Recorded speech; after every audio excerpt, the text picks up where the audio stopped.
Сәлем достар, бүгін сіздермен тарталетки с начинкой дайындаймыз. Жұмыртқаның сарысы, сары май,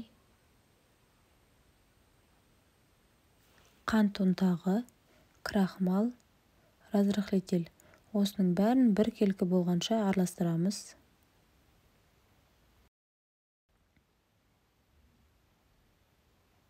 Ұнымызды қосып, жұмсақ қамыр илейміз.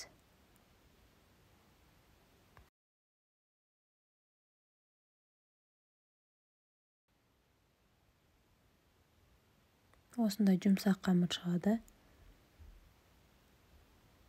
Тарталеткидің формасына қамырымызды салып, қолымызбен жайып шығамыз.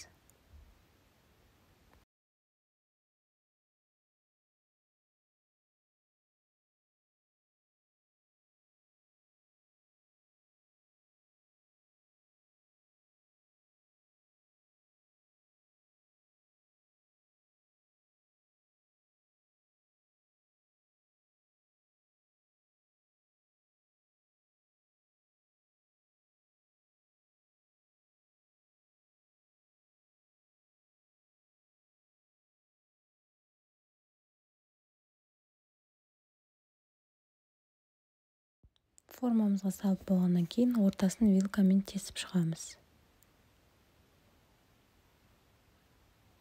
Енді начинкасын дайындаймыз.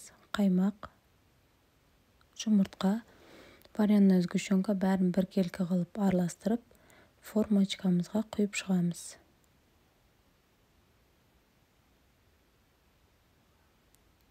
Осылай әдемі болып пісіп шығады. Бетіне өз қалауларыңызша әсемдесеңіздер болады. Мен шоколад құйдым.